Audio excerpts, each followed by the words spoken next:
Hello everyone, this is Ritu and welcome to study more knowledge. तो आज से हम शुरुआत कर रहे हैं टीचिंग मेथडोलॉजी की, जो कि आपकी सभी एग्जाम्स के लिए हेल्पफुल रहेगी, जिसमें भी ये पूछी जाती है। तो इसमें आपके मिले जुले क्वेश्चंस रहेंगे टीचिंग स्किल्स से रिलेटेड, लाइफ स्किल्स से रिलेटेड और टीचिंग मेथड्स से रिलेटेड। तो सभी के मिले जुले क्वेश्चंस आपको इस सीरीज़ में देखने को मिलेंगे। तो चलिए शुरुआत करते हैं हमारी आज की क्लास की। और इसके अगर आप PDF चाहते हैं तो टेलीग्राम चैनल ज्वाइन करें, लिंक आपको डिस्क्रिप्शन में मिल जाएगा। और अगर चैनल सब्सक्राइब नहीं किया है तो सब्सक्राइब भी कर दें, जिससे कि आपको रेगुलर नोटिफिकेशन मिलते रहें। तो पहला क्वेश्चन देख लेते हैं आज की क्लास का। तो इंग्लिश और हिंदी दोनों में ही आपको क्वेश्चन दिख जाएगा।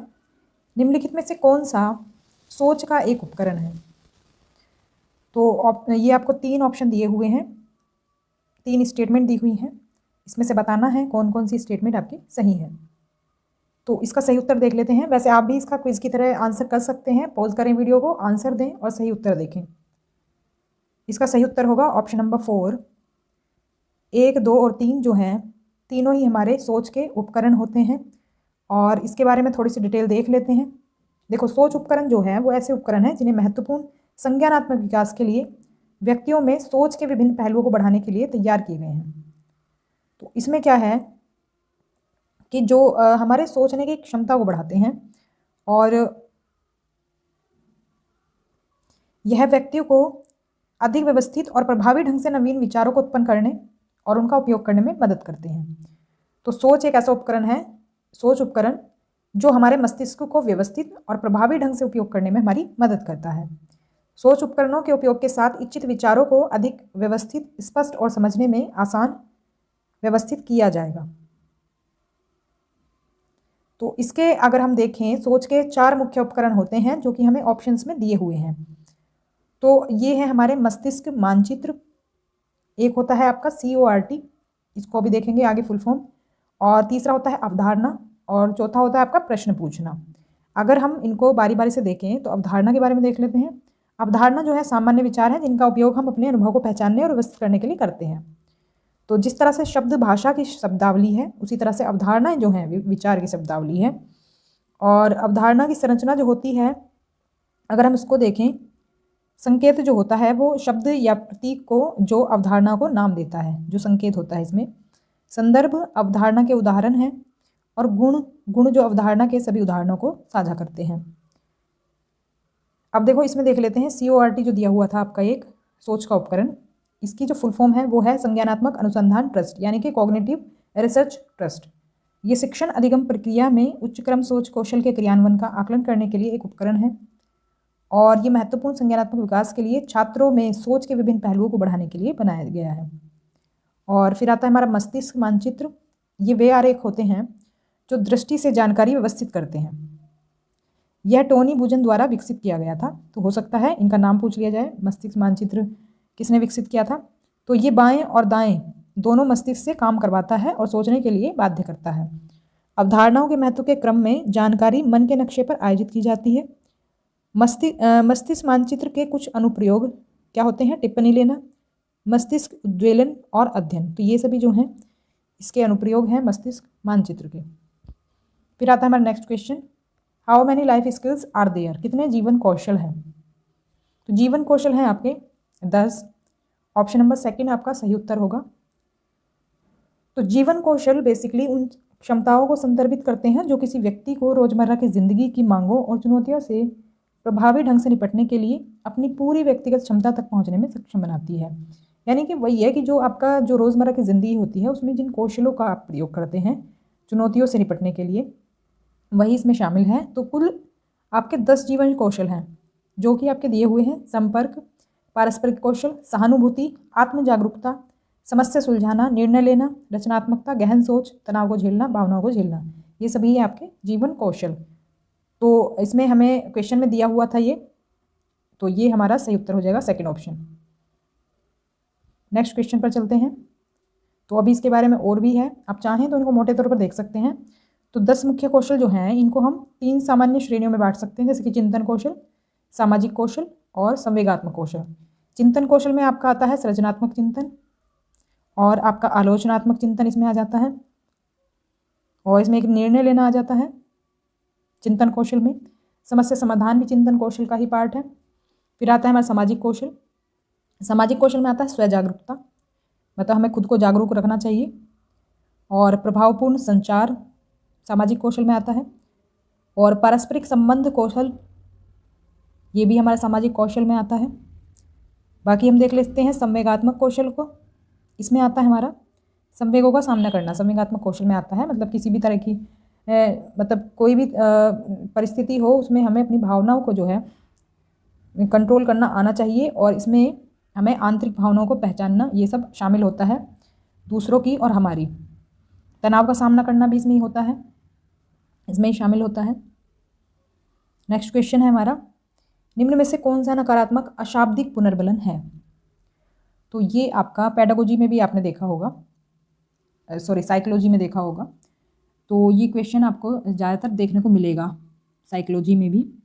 तो इसका उत्तर हो जाएगा हमारा ऑप्शन नंबर 1। दूसरा, तीसरा और चौथा जो हमारा स्टेटमेंट है, ये सभी हमारे किस में आते हैं? नकारात्मक अशाब्दिक पुनर्बलन में। तो सिर हिलाना और मुस्कुराहट क्या है हमारा? ये हमारा सकारात्मक पुनर्बलन होता है। देखो इसमें एक नाम आता है क्रिया प्रसूत अनुबंधन, आपने साइकोलॉजी में पढ़ा होगा। तो ये पुनर्बलन और दंड पर आधारित है। उदाहरण के लिए बात करें तो जैसे माता पिता अपने बच्चों को अच्छी तरह से पढ़ने के लिए प्रोत्साहित करते हैं, और ऐसा नहीं अगर वो करता है तो उसे दंडित किया जाता है। या फिर यदि वह ऐसा करता है तो पुरस्कार के रूप में साइकिल की पेशकश की जाती है। एक तरफ तो होता है ये पुनर्बलन, जैसे कि हम उसको बढ़ावा देते हैं अच्छी चीज़ करके, पुरस्कार दे करके, और एक तरफ हम दंड देते हैं उसे, अगर वो ऐसा नहीं करता है तो सज़ा देते हैं जिससे कि वो करे। पुनर्बलन के प्रकार जो हैं 2 होते हैं, सकारात्मक पुनर्बलन और नकारात्मक पुनर्बलन।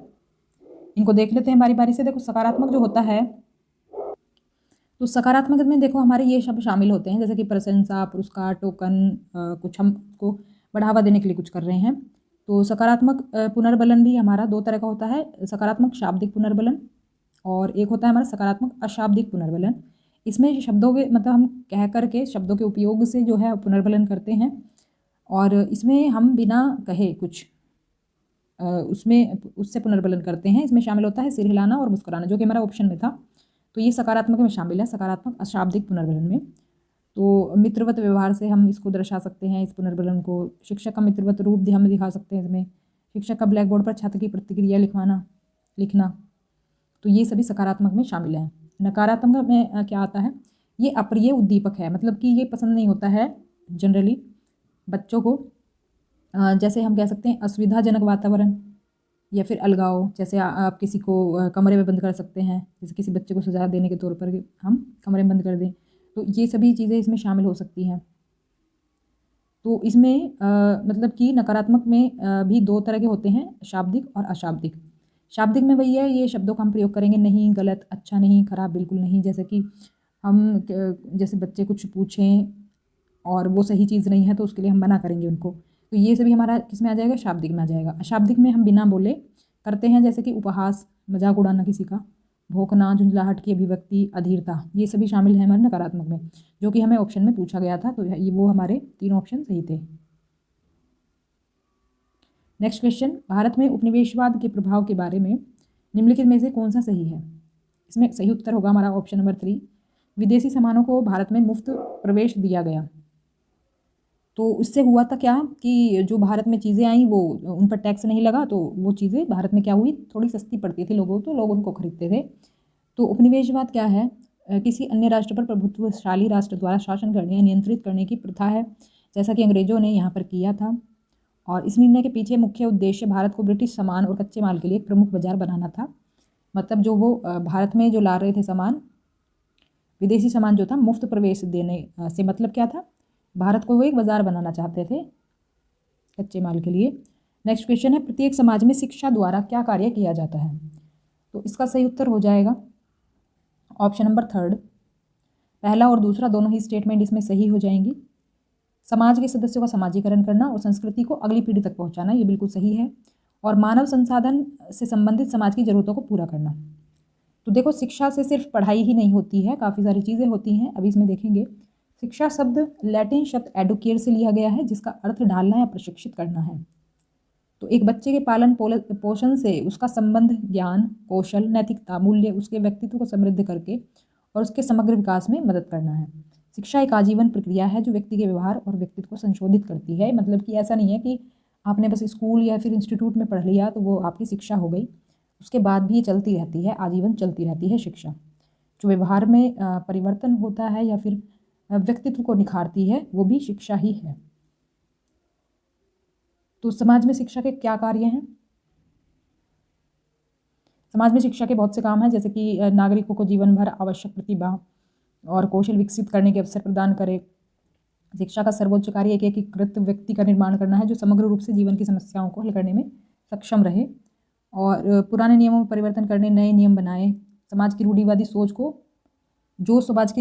सोच को बढ़ावा दे रहे थे, ऐसे नियमों में परिवर्तन करे। तो समाज में शिक्षा के ये सब काम होते हैं, और भी हैं। तो सही प्रकार की शिक्षा में बच्चे द्वारा यह समझना शामिल है कि वह कैसा है, इसके बजाय कि हम उस पर एक आदर्श प्रभाव अधिरोपित करें कि जैसा हम सोचते हैं उसे वैसा होना चाहिए। एक संगठित इकाई में लोगों को एकजुट करें और समाज के सदस्यों का समाजीकरण करें और संस्कृति को अगली पीढ़ी तक पहुंचाएं। जो कल्चर है हमारा, जो संस्कृति है, वो अगली पीढ़ी तक, पीढ़ी दर पीढ़ी ट्रांसफर होती रहे। ये सब भी काम होता है शिक्षा का। गुणवत्ता व्यक्तित्व लक्षण प्राप्त करने में मदद करे और व्यक्तियों के बीच एकजुटता की भावना पैदा करे और व्यक्ति की जन्मजात क्षमताओं को विकसित करे। मानव संसाधन से संबंधित समाज की जरूरतों को पूरा करे, जो कि हमारे स्टेटमेंट में था। विश्वास मानदंड संस्कृति को अगली पीढ़ी तक पहुंचाए। तो ये बेसिकली शिक्षा के काम होते हैं समाज में। तो अगर चैनल सब्सक्राइब नहीं किया है तो कर दें, जिससे कि आपको नोटिफिकेशन मिलते रहें। नेक्स्ट क्वेश्चन है, निम्नलिखित में से किस उपकरण का उपयोग सोचने की शक्ति में सुधार के लिए किया जा सकता है? तो इसका सही उत्तर देख लेते हैं, ऑप्शन नंबर 3। तो आपकी जो सभी ये स्टेटमेंट्स हैं, ये सभी उपकरण का उपयोग हम सोचने की शक्ति में सुधार के लिए कर सकते हैं। तो सोच एक निष्कर्ष निकाल लें, पहले भी हमने देखा था ये, और या फिर विचार उत्पन्न करने के लिए जानकारी में बदलाव करने की मानसिक प्रक्रिया है। सोचने की शक्ति में सुधार से बौद्धिक और मानसिक विकास संभव होता है। सोचने की प्रक्रिया में सुधार के लिए शिक्षक को अपने छात्रों और बेहतर सोच के उपकरणों को समझने की कोशिश करनी चाहिए। सोच के उपकरण हम देख चुके हैं पहले ही। और सोचने की शक्ति में सुधार के लिए शिक्षण और निर्देश की योजना बनाई और व्यवस्थित की जाती है। तो सोचने की शक्ति में सुधार के लिए उपयोग किए जाने वाले उपकरण या तकनीक निम्नलिखित हैं, जो कि हमें अभी क्वेश्चन में पूछा गया था। तो ये तकनीक को हम इस्तेमाल में लाते हैं। तो 4 इसमें जो ये बोल्ड किए हुए हैं, ये सभी हमारे ऑप्शन में दिए हुए थे, तो इसलिए हमारे सभी ऑप्शन सही हैं। देखो, मन मानचित्रण, ये तकनीक हम उपयोग में ला सकते हैं सोचने की शक्ति में सुधार के लिए। चित्र पढ़ना, शिक्षण के मॉडल, विस्तृत जवाब वाले प्रश्न अगर हम पूछेंगे बच्चों से तो क्या होगा? सोचने की शक्ति में सुधार होगा, ज़्यादा से ज़्यादा वो आंसर सोचेंगे, विस्तृत आंसर सोचेंगे। पाठ्यक्रम परिवर्धन, मूल्यांकन और निदान, समस्या हल करने की वाली गतिविधियां हम दें उनको, और उपचारात्मक शिक्षण और निर्देश, ये सभी क्या करेंगे? सोचने की शक्ति में सुधार करेंगे। शिक्षा का कार्य ऐसे मनुष्यों का निर्माण करना है जो एकीकृत हैं और इसलिए वे क्या हैं? डैश हैं। तो ये ऑप्शन 4 हमारा हो जाएगा सही उत्तर, बुद्धिमान है। तो देखो, शिक्षा केवल जो है ज्ञान प्राप्त करना ही नहीं है, या फिर तथ्यों को एकत्र करना या फिर सह संबंधित करना नहीं है। ये जीवन के महत्व को समग्र रूप से देखना है। तो अंश के माध्यम से संपूर्ण तक नहीं पहुंचा जा सकता है, लेकिन अंश के माध्यम से हम क्या, मतलब छोटी सी चीज़ से हम संपूर्ण तक नहीं पहुंच सकते। तो शिक्षा केवल कुछ लक्ष्यों को प्राप्त करने के लिए एक संस्था तक ही सीमित नहीं है, बल्कि ये आजीवन प्रक्रिया है जो व्यक्ति के व्यवहार और व्यक्तित्व को संशोधित करती है। पहले भी हम इसको जान चुके हैं। तो शिक्षा का काम ऐसे मनुष्यों का निर्माण करना है जो कि एकीकृत हैं और इसलिए वे बुद्धिमान भी हैं। तो यहाँ बुद्धि डिग्री और प्रमाण पत्र के बारे में नहीं है, बल्कि यह किसी समस्या या फिर कार्य को हल करने के किसी व्यक्ति की तर्क और सोचने की क्षमता के बारे में है। तो शिक्षा देखो जो है, एक पौष्टिक वातावरण में एक व्यक्ति की जन्मजात क्षमताओं को विकसित करने का प्रयास करती है। जो उसमें क्षमताएं विद्यमान होती हैं जन्म से ही, उनको विकसित करती है। ये क्षमताएं हर व्यक्ति में होती हैं, लेकिन विकसित करने का काम जो करती है वो शिक्षा करती है। इसमें एक व्यक्ति को जीवन भर प्राप्त होने वाले सभी अनुभव शामिल होते हैं। हम डिग्री ले सकते हैं और बुद्धिमान हुए बिना यांत्रिक रूप से कुशल हो सकते हैं। यानी कि जो वैसा जो काम होता है, जो मैकेनिकल जो काम होता है, वो हम कर सकते हैं डिग्री लेकर के। बुद्धिमान अगर नहीं है तब भी, बुद्धि केवल जानकारी नहीं है और किताबों से नहीं ली गई है, और न ही इसमें चतुर आत्मरक्षात्मक प्रक्रियाएं और आक्रामक दावे शामिल हैं। मतलब हम अपनी रक्षा खुद करें, कर सकें, उसकी प्रतिक्रियाएं जो हैं वो शामिल हैं इसमें। जिसने पढ़ा नहीं है वह विद्वान से अधिक बुद्धिमान हो सकता है। ऐसा ज़रूरी नहीं कि जो पढ़ा लिखा हो वही बुद्धिमान होगा।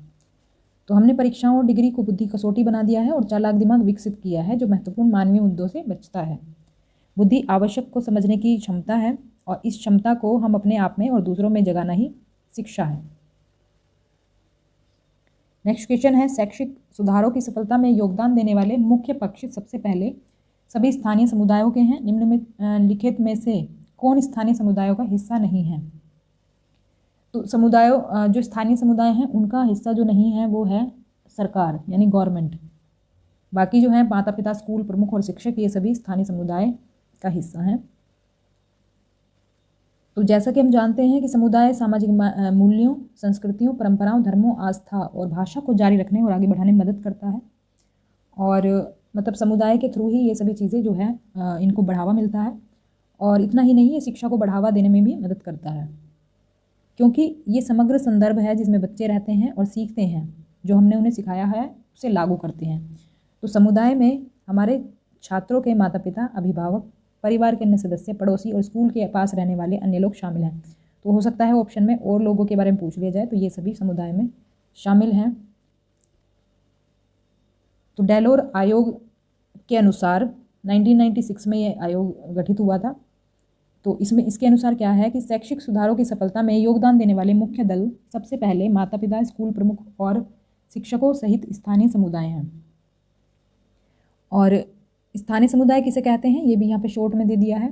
स्थानीय समुदाय एक सामान्य क्षेत्र में रहने वाले लोगों का समूह है जो सामान्य मानदंडों, धर्मों, मूल्यों और रीति रिवाजों को साझा करते हैं। मतलब कहने का मतलब ये है जो सामाजिक जो चीज़ें होती हैं उनको ये सपोर्ट करते हैं, उनको उनका पालन करते हैं। शैक्षिक सुधार एक ऐसी घटना है जिसके द्वारा मौजूदा शिक्षा प्रणाली में बड़े सुधार लाने के लिए कई योजनाओं और गतिविधियों को क्रियान्वित किया जाता है। वे देश जहाँ शैक्षिक सुधार सफल रहे हैं वे वह हैं जहां माता पिता, शिक्षक, स्थानीय समुदाय निरंतर संवाद और तकनीकी और वित्तीय सहायता द्वारा समर्थित दृढ़ और निरंतर प्रतिबद्धता दिखाते हैं। मतलब इन लोगों की जो एक्टिव जो है पार्टिसिपेशन इनका रहता है, इसलिए शैक्षिक सुधार वो सफल रहे हैं उस देश में। तो ये स्पष्ट है कि किसी सफल सुधार रणनीति में स्थानीय समुदाय एक महत्वपूर्ण भूमिका निभाता है, जो कि बना है हमारा इन सभी लोगों से। और सरकार जो है स्थानीय समुदाय का हिस्सा नहीं है, क्योंकि ये संगठित समुदाय राज्य या देश के प्रभावी शासन के लिए एक सार्वजनिक प्राधिकरण है। एक सार्वजनिक है ये, पब्लिक है ये प्राधिकरण, और जबकि ये स्थानीय है, लोकल है। नेक्स्ट क्वेश्चन है, निम्नलिखित में से कौन सी समस्या बच्चे की मूल भाषा का उपयोग न करने के कारण उत्पन्न हो सकती है? मतलब बच्चे की जो मूल भाषा यानी कि हम नेटिव लैंग्वेज की बात कर रहे हैं, यानी उसकी मदर टंग की बात कर रहे हैं, जो कि उसने बोली है अपने बचपन से, जन्म से। तो देखो इसमें जो हमारा सही उत्तर होगा वो होगा ऑप्शन नंबर 1, फर्स्ट, सेकंड और थर्ड, तीनों ही हो सकते हैं, तीनों ही चीज़ें इसमें हो सकती हैं शामिल।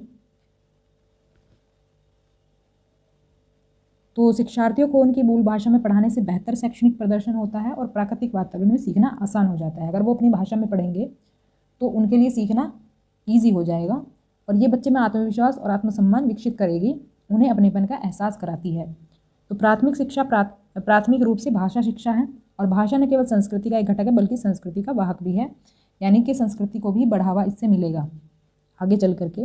सीखने वाले बच्चे की सांस्कृतिक पृष्ठभूमि को समझने में घरेलू भाषा का महत्व है।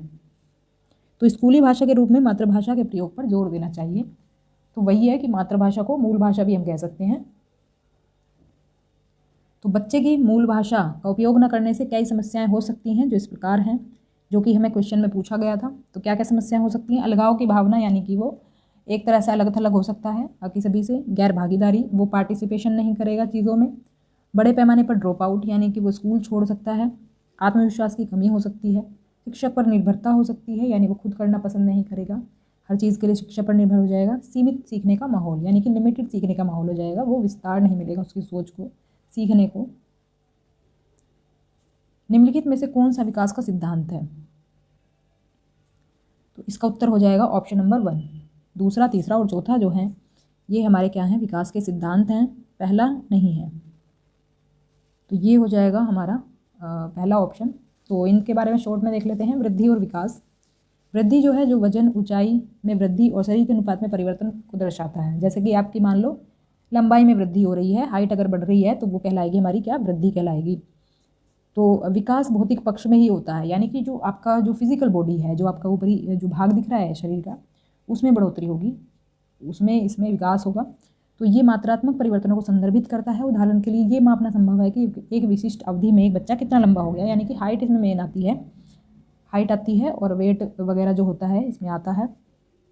बात करें विकास की, तो विकास होता है किसी व्यक्ति में गुणात्मक परिवर्तन, जैसे व्यक्तित्व में परिवर्तन, यानी पर्सनैलिटी में जो परिवर्तन होता है, आपके व्यक्तित्व में जो परिवर्तन आता है, इसमें आपके शामिल हो सकते हैं मानसिक और भावनात्मक पहलू। और अक्सर वृद्धि और विकास का परस्पर उपयोग किया जाता है। तो वृद्धि होती है हमारी जनरली जो फिजिकल बॉडी हमारी दिख रही है, हाइट वगैरह जो बढ़ रही है, हाइट वजन जो बढ़ रहा है, वो हमारी वृद्धि में आती है। और विकास होता है हमारा जो हमारा मेंटल डेवलपमेंट होता है, या फिर हमारा जो व्यक्तित्व में परिवर्तन होता है, वो सभी। तो विकास को हम मतलब देख नहीं सकते, एक तरह से ज़्यादा ध्यान नहीं दिया जा सकता, वृद्धि हमें दिख जाएगा। तो निरंतरता का सिद्धांत, इसमें जो है वृद्धि और विकास के सिद्धांत देख लेते हैं। तो पहला है हमारा निरंतरता का सिद्धांत, काफ़ी सारे हैं, बस हेडिंग्स देख लेते हैं इनकी। व्यक्तिगत भिन्नता का सिद्धांत होता है, सामान्य से विशिष्टता का सिद्धांत होता है, और इसमें पारस्परिक संबंध का सिद्धांत होता है, परस्पर क्रिया का सिद्धांत है, दर में अवकलन का सिद्धांत है, और एकीकरण का सिद्धांत, पूर्व कथनीयता का सिद्धांत, अनुक्रमिकता का सिद्धांत। तो ये सभी शामिल हैं हमारे वृद्धि और विकास के सिद्धांत में। तो ये था हमारा आज का वीडियो अगर पसंद आई तो लाइक करें, शेयर करें और सब्सक्राइब कर लें चैनल को, जिससे आपको आगे के नोटिफिकेशन मिलते रहें। और वीडियो आपको कैसी लगी कमेंट करके ज़रूर बताएं। तो अगर ये सीरीज़ कंटिन्यू रखनी है तो भी बताएं, क्योंकि आपके रिस्पॉन्ड पर ही ये डिपेंड करता है कि सीरीज़ कंटिन्यू रहेगी या नहीं। तो मिलते हैं हमारी नेक्स्ट क्लास में, तब तक के लिए stay connected and keep watching study more knowledge. Thanks for watching.